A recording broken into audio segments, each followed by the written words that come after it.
First Contact and Subjugation. Commander Ilara Chen stood frozen on the bridge of the Earth defense vessel Intrepid, her eyes fixed on the massive holographic display showing the impossible. 7 alien ships, each larger than Earth's biggest aircraft carriers combined, had appeared in orbit, bypassing all early warning systems without triggering a single alarm. "They're broadcasting on all frequencies, Commander," reported Lieutenant Wei, his voice tight with barely controlled fear. Ilara nodded sharply. "Put it through." The main screen flickered, and a figure appeared. It was vaguely humanoid but distinctly alien, tall and slender with iridescent copper skin that seemed to shift and flow like liquid metal. Its eyes were entirely black, reflecting the stars behind the camera, and it wore an ornate exoskeleton that hummed with energy Ilara couldn't begin to comprehend. "People of Earth," the alien said in perfect, unaccented English, "I am Overseer Calix of the Axiom Collective.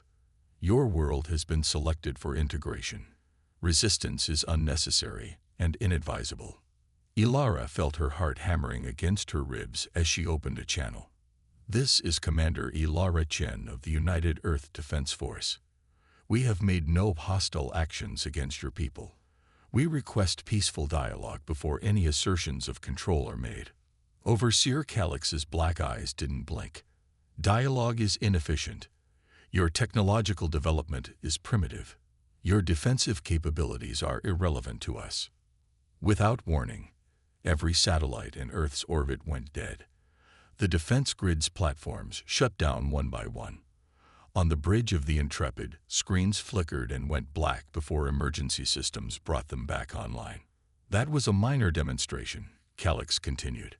"We could have just as easily terminated your life support systems. We choose instead to be efficient. Your integration begins now." Within hours, smaller Axiom vessels descended through Earth's atmosphere, landing in major cities across the planet. From New York to Beijing, London to Lagos, the scenario was identical. Troops in advanced armor emerged, accompanied by floating machines that scanned everything they passed. World leaders gathered in an emergency session of the United Nations, but the meeting ended abruptly when Axiom representatives simply walked in and announced that Earth was now under their protection and governance. Cooperation was not optional. 3 months later, Ilara walked through the streets of what had once been San Francisco. The city was barely recognizable. Sleek Axiom structures rose between the human buildings, gleaming towers of a material that seemed to both absorb and emit light simultaneously. Axiom soldiers patrolled everywhere, their weapons humming with energy beyond human understanding. She passed one of the hundreds of integration centers established worldwide. A line of humans waited to enter, faces showing a mix of resignation and dread. The Axiom claimed they were screening humans for compatibility with advanced education and technological enhancement. But those who emerged were changed. They moved differently, spoke differently, as if something fundamental had been extracted from them. Ilara had her suspicions about what was really happening. Her friend and former crewmate, Dr. Sofia Rodriguez, had contacted her a week ago, asking to meet in secret. As Ilara approached the abandoned transit tunnel where Sofia waited, she checked twice to ensure she wasn't followed. Sofia looked terrible, gaunt, with dark circles under her eyes and a pallor that spoke of sleepless nights. But there was determination in those eyes that Ilara hadn't seen in anyone since the invasion. "I found something," Sofia said without greeting, her voice barely above a whisper. She handed Ilara a small data chip. "I've been working as a lab technician in the North Beach Integration Center. They think I'm one of their processed humans."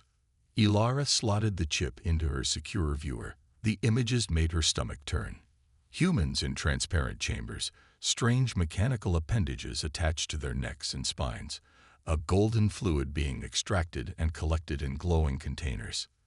"They're harvesting us," Sofia said, her voice flat. "My analysis shows they're extracting a compound from human blood, something they call oralite. It's not present in any other species they've encountered. They need it to power their technology, perhaps even to survive." "How many people know about this?" Ilara asked, her mouth dry. Not enough. They control all major communication networks. But there's something else. Sophia leaned closer. When analyzing blood samples, I noticed something unusual about human cellular responses to axiom technology. Something I don't think they know about. She explained her discovery. Human cells produced a unique electromagnetic signature when exposed to axiom tech, a signature that seemed to create minor disruptions in axiom systems. It was subtle, barely noticeable, but it was there. It's not enough to make a difference now, Sophia admitted. But if we could amplify it somehow. By 6 months after the invasion, the resistance had grown from scattered individuals to an organized network. They operated from abandoned subway tunnels, old military bunkers, and remote facilities the axiom considered too primitive to monitor closely. Dr. Sofia Rodriguez had established a makeshift laboratory in what used to be a naval research facility beneath Alcatraz Island, working with salvaged equipment and whatever supplies they could steal from axiom facilities. She tested her theory about human electromagnetic signatures. It's working, she told Ilara and Major Jackson Hayes, a former Marine who now led the Bay Area Resistance Cell. On a small screen, they watched as a simple axiom scanner malfunctioned when exposed to the amplified electromagnetic pattern. What exactly are we seeing? Hayes asked, his scared face impassive. Our cells generate a unique electromagnetic signature, Sophia explained. The axiom's technology is hypersensitive to a specific frequency we produce naturally, especially when amplified. It's like a resonance disruption. Can this actually harm them? Ilara asked. Sophia shook her head. Not directly.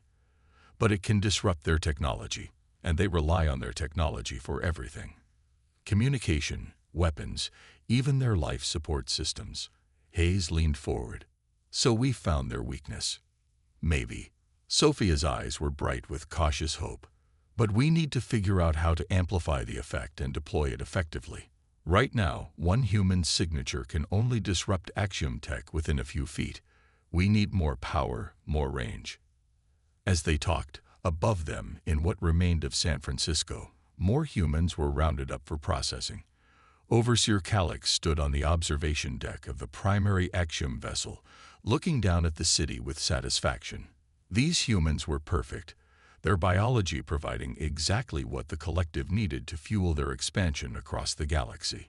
And the best part, the primitive creatures had no idea they possessed anything of value. They thought they were powerless. How wrong they were. Winter had come to the Bay Area, bringing new hardships. 9 months after the axiom's arrival, food was scarce, heat was a luxury. The aliens didn't care if humans were comfortable. They only cared that humans stayed alive long enough to be processed. Major Hayes watched from the shadows as another group of captured humans was marched into the integration center. These roundups were happening more frequently now. The axiom were getting impatient. How many today? Asked Ilara, who appeared silently beside him. 50, maybe more, Hayes replied, including 2 of our people. Ilara's face hardened.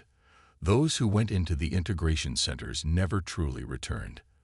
Their bodies might walk out, but their essence, their humanity, remained behind, collected in glowing containers of auralite.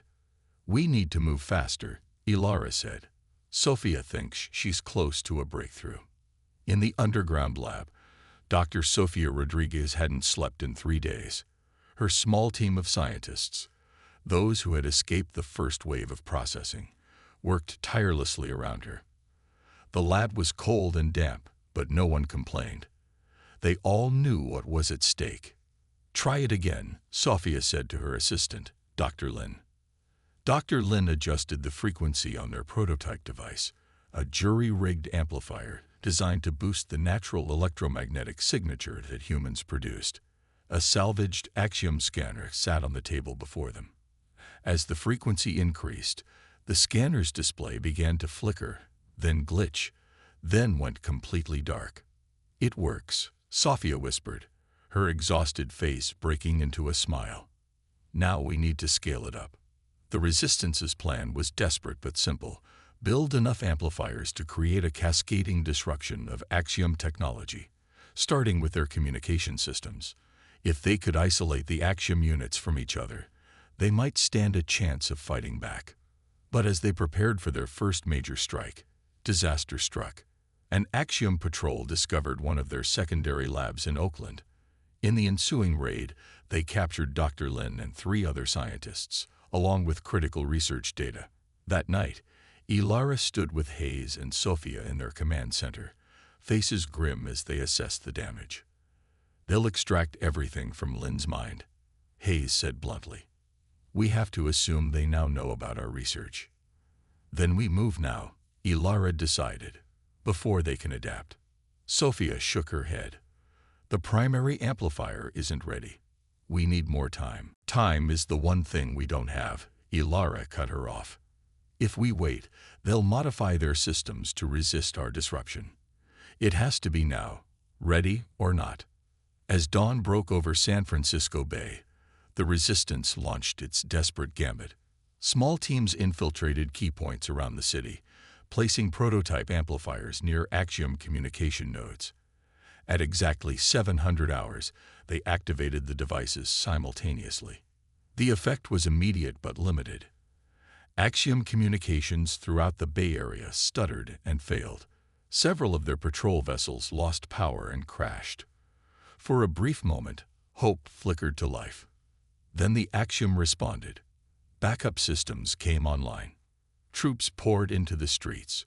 The resistance fought bravely, but they were outmatched and outgunned. By nightfall, it was over. Most of the amplifiers had been destroyed. Dozens of resistance fighters were dead or captured. Ilara, Hayes, and Sophia barely escaped with a handful of survivors, retreating to their final fallback position, an old nuclear shelter beneath the Marin headlands. As they huddled in the darkness, listening to axiom vessels searching overhead, Ilara felt despair threatening to overwhelm her. They had played their hand, and they had lost. But then Sophia spoke, her voice tired but resolute. "We weren't wrong," she said. "The technology works. We just didn't think big enough." "What do you mean?" Hayes asked. "Local disruption isn't enough. We need to go global," Sophia explained. "And I think I know how." As Ilara listened to Sophia's new plan, a dangerous hope began to build within her. It was audacious, probably suicidal. But if it worked, "We're going to need help," Ilara said finally. "A lot of help." "Then we'd better start making some calls," Hayes replied, a grim smile forming on his face. "There are other resistance cells out there. If we can reach them." Ilara nodded, her determination returning. The axiom thought they had crushed humanity's resistance. They thought the battle was over. They were about to learn how wrong they were. The hidden advantage. 3 days after the failed Bay Area uprising, Ilara Chen sat in a cramped communications room of their underground shelter, speaking via an encrypted channel to resistance leaders from across the globe. The connection was tenuous, routed through salvaged satellites and ancient undersea cables the axiom considered too primitive to monitor closely. "The partial disruption we achieved confirms Dr. Rodriguez's theory," Ilara explained to the dozen faces on the split screen. "But isolated actions won't be enough. We need a coordinated global effort." "You're talking about simultaneous attacks across every continent," said Colonel Mbeki from the African resistance. "That's a logistical impossibility. We can barely communicate with each other, let alone coordinate something of that scale." "Not attacks," Sophia corrected, leaning into view. "What we need is a synchronized activation of neural resonators." Over the next hour, Sophia outlined her revised theory. The initial amplifiers had focused on the electromagnetic signatures produced by human cells, but her latest research suggested that human neural patterns, the electrical activity of the human brain itself, could create an even more potent disruption field when properly amplified. "The Axiom's technology is fundamentally connected to their neural networks," she explained.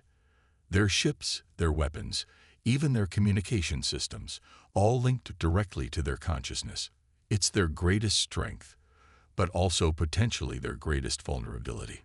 Dr. Vikram Patel, a neurologist working with the Indian resistance, spoke up. We've observed similar phenomena.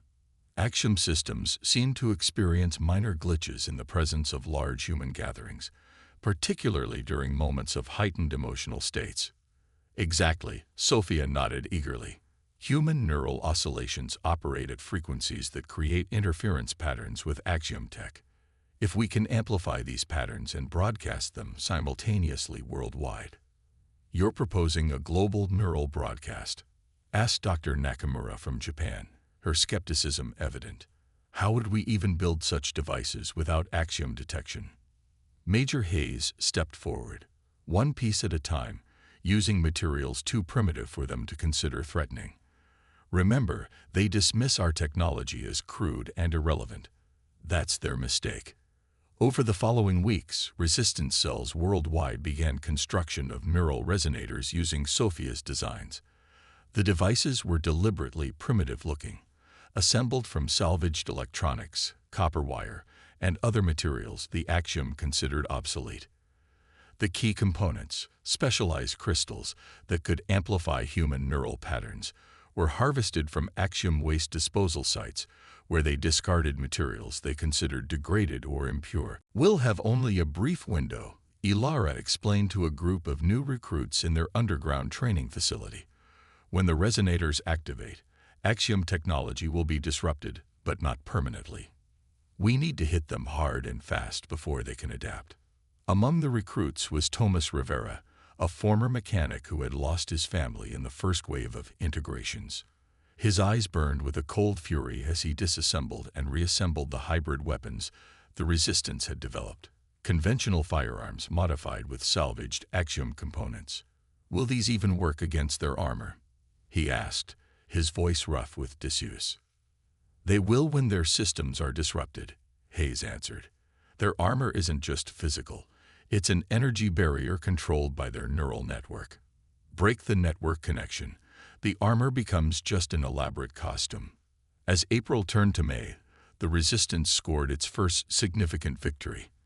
A small team led by Hayes infiltrated an axiom processing center in Oakland, activated a prototype neural resonator, and successfully freed 37 humans before they could be fully processed. The axiom guards, their systems disrupted by the resonator, fell surprisingly easily. More importantly, they captured an axiom officer alive. The first time anyone had managed such a feat. The alien was brought to their base, heavily sedated and secured in a makeshift cell lined with materials that blocked its neural connection to the collective. Dr. Sofia Rodriguez spent days studying their captive, her findings both disturbing and promising. Their biology is fundamentally different from ours, she reported to Ilara and the command team. They don't have individual organs as we understand them. Instead, their bodies are composed of a semi-fluid neural matrix that distributes functions throughout their form. What does that mean for us? Ilara asked. It means they literally can't function as individuals. They're physically dependent on their connection to the collective. That's why our neural disruptors are so effective. They don't just block communications, they disrupt their very consciousness. The captured axiom eventually died despite their efforts to keep it alive, its body simply shutting down without its connection to the collective.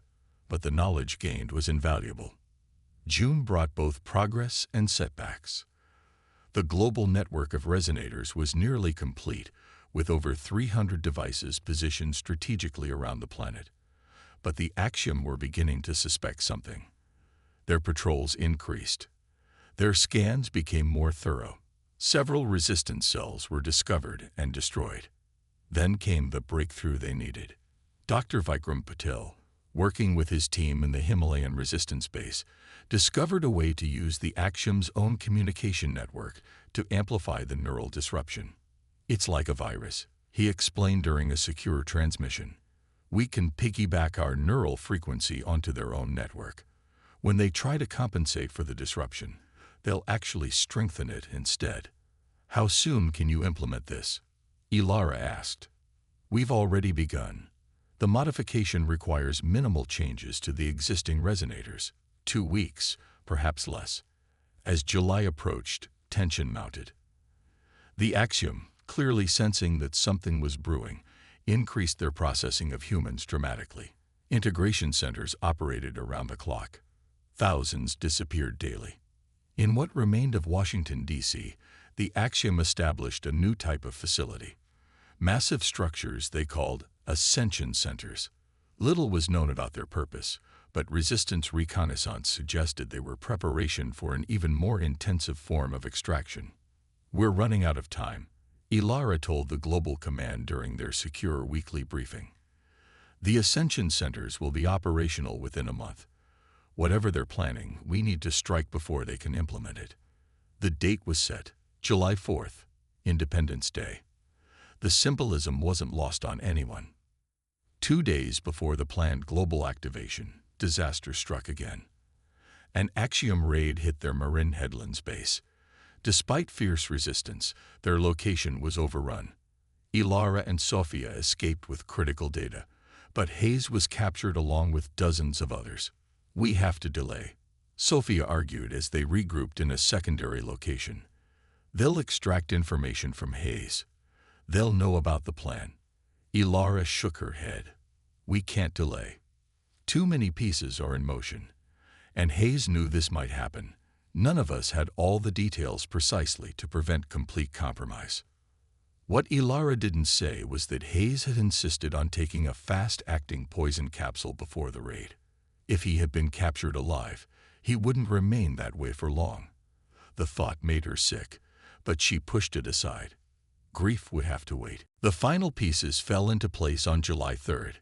Global coordination was confirmed. The resonator network was ready.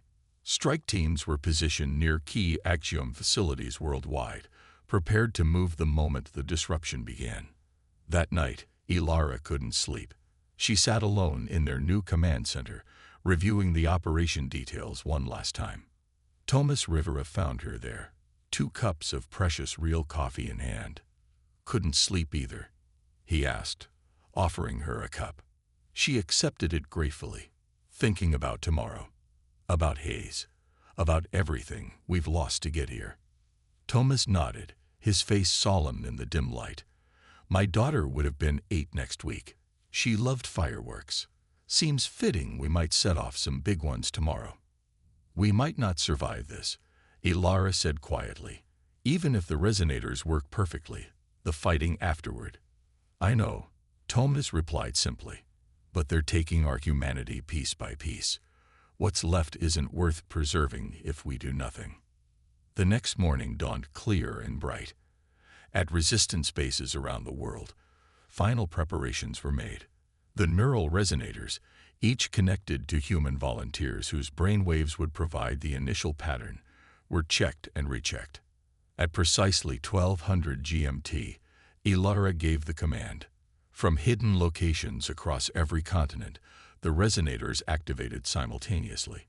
300 human volunteers, their neural patterns amplified and synchronized, became the focal points of a wave that spread across the planet's electronic infrastructure. For a moment, nothing seemed to happen.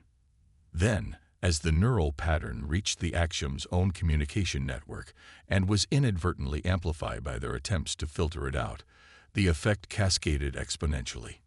In San Francisco, Ilara watched from their observation point as Axiom vessels suddenly lost altitude, crashing into the bay. Axiom soldiers stumbled and fell, their movements uncoordinated, their weapons dead in their hands. "It's working," Sofia whispered beside her, monitoring the global feed. "Reports coming in from everywhere. The disruption is even stronger than we predicted." Resistance forces worldwide moved into action. The liberation of Earth had begun. But the Axiom weren't defenseless. As their primary systems failed, backup protocols engaged. Mechanical systems unconnected to their neural network activated. And in orbit, the massive Axiom motherships began to descend, a contingency plan nobody had anticipated. "They're coming down," Thomas reported, watching the radar. "All 7 motherships. They're cutting their losses," Ilara realized.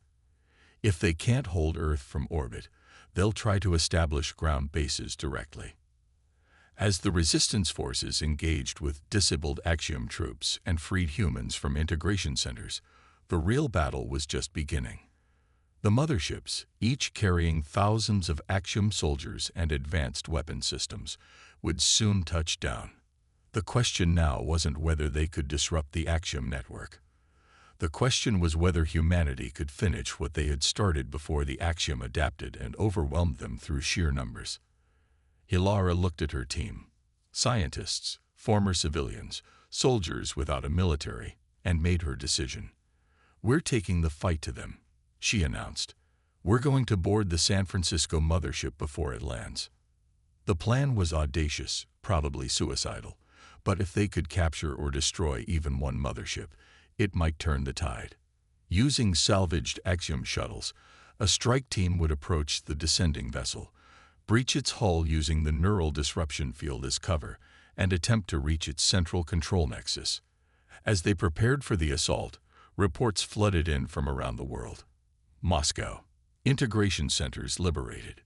Sydney, Axiom ground forces in full retreat. Nairobi, resistance control established throughout the city. But also London, heavy fighting around the descending mothership. Beijing, Axiom mechanical forces deploying with heavy casualties on both sides. Rio, communication lost after initial success. It was time. As the San Francisco mothership descended through the clouds, Ilara led her team to the launching area, where 3 salvaged Axiom shuttles waited. Sophia would remain to coordinate the ground forces, while Ilara, Thomas, and 30 volunteers would attempt the space assault. "You know this is probably one way," Ilara told the assembled team. No one flinched. "We've been dead since they arrived," replied Ana Garcia, a former airline pilot now piloting one of the shuttles. "At least this way. We choose how we go out." As they boarded the shuttles, Ilara clasped Sophia's arm one last time. "If we don't make it back." "You will," Sophia interrupted. "But if you don't, we'll finish what you started. I promise." The shuttles lifted off, accelerating toward the massive shape descending through the atmosphere. The mothership was enormous beyond comprehension, a city in space, its surface rippling with energy patterns, even as the neural disruption interfered with its systems.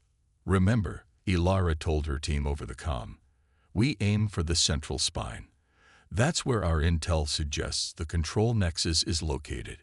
Stay tight, stay together, and remember your neural disruptors." Each team member carried a personal neural disruptor, a smaller version of the main resonators, powered by their own brainwaves and designed to create a localized field of disruption.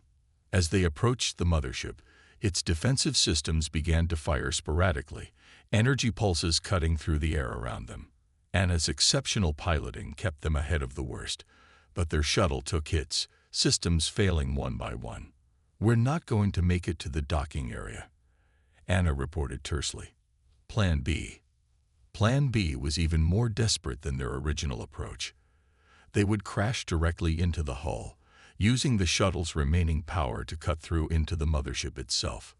"Brace for impact," Ilara ordered as Anna aimed for a section of the hull that appeared less heavily armored.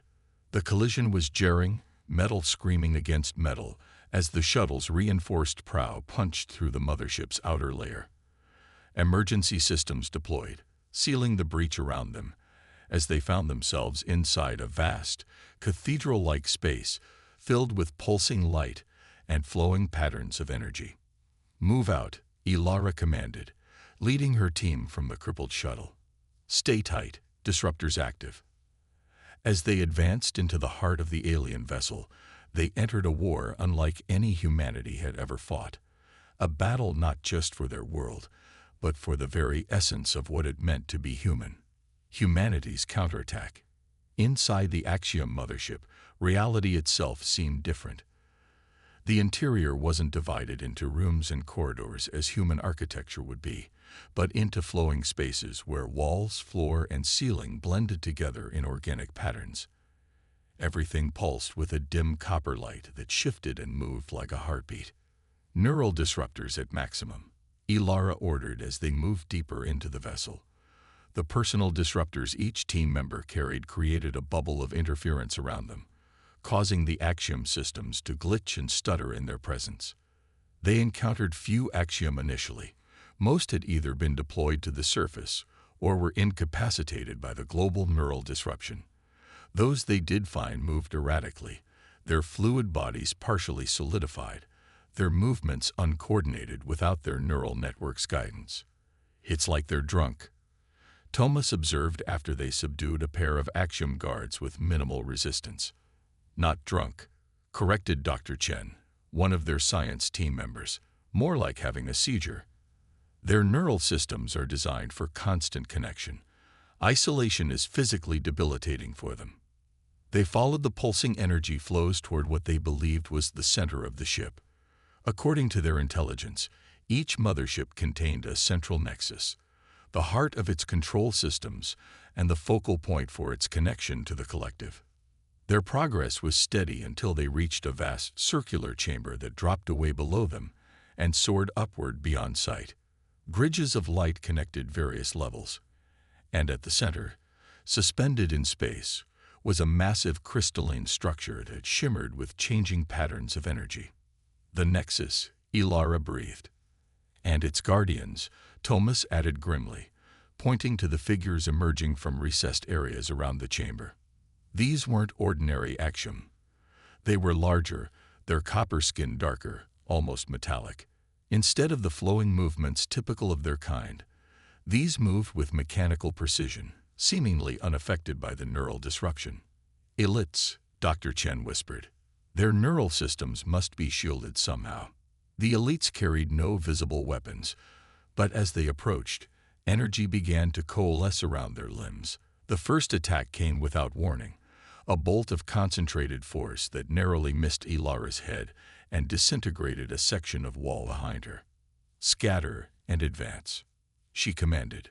"Primary objective is the Nexus." The team broke into their pre-planned groups, using the complex architecture of the chamber for cover as they fought their way toward the central crystal. Their conventional weapons had little effect on the elites, but the neural disruptors still created interference zones that the Axiom tried to avoid. Ilara led her group along one of the light bridges, advancing step by precarious step as the structure fluctuated beneath them. Two of her team fell during the crossing, one to an elite's energy blast, another when a section of the bridge simply vanished beneath his feet. Across the chamber, Thomas and his team were pinned down by concentrated fire from several elites. "We need a diversion," he called over the comm. In response, Ana Garcia and her remaining shuttle crew did something unexpected. They detonated the shuttle's power core. The explosion rocked the entire chamber, destabilizing the light structures and sending several elites plummeting into the depths below.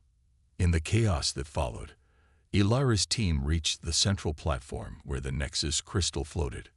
Up close, the crystal was mesmerizing. Patterns of light and energy flowing through it in complex, almost mathematical sequences. It seemed to pulse in time with some rhythm they couldn't hear.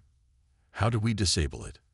Ilara asked Dr. Chen, who was already scanning the structure with salvaged Axiom technology.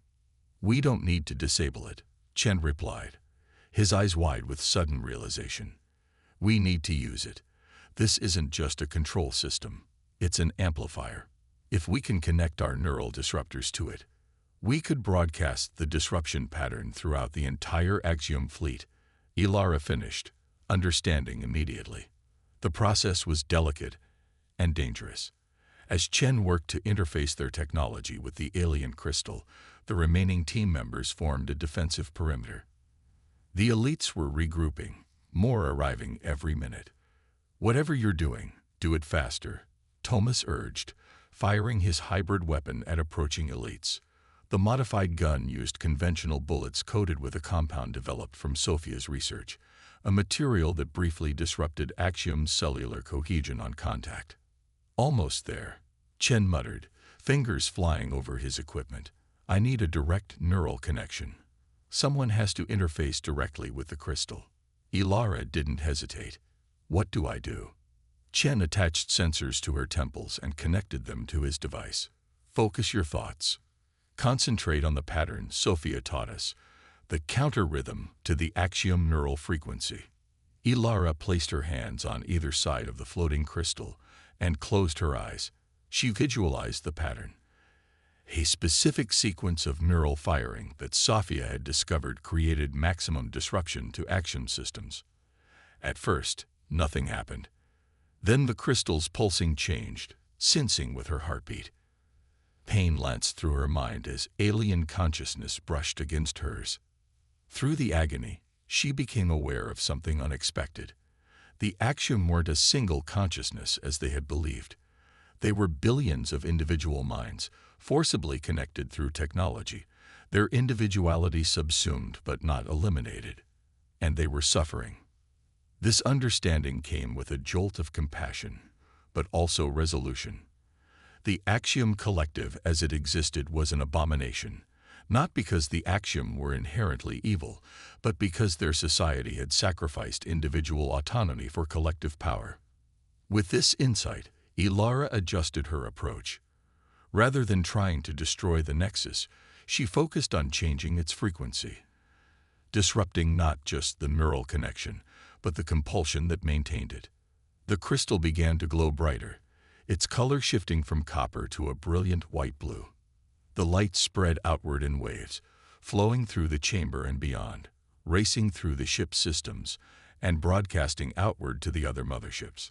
Throughout the vessel, axiom fell to their knees, their fluid bodies convulsing as the forced neural connection that had bound them for millennia suddenly transformed.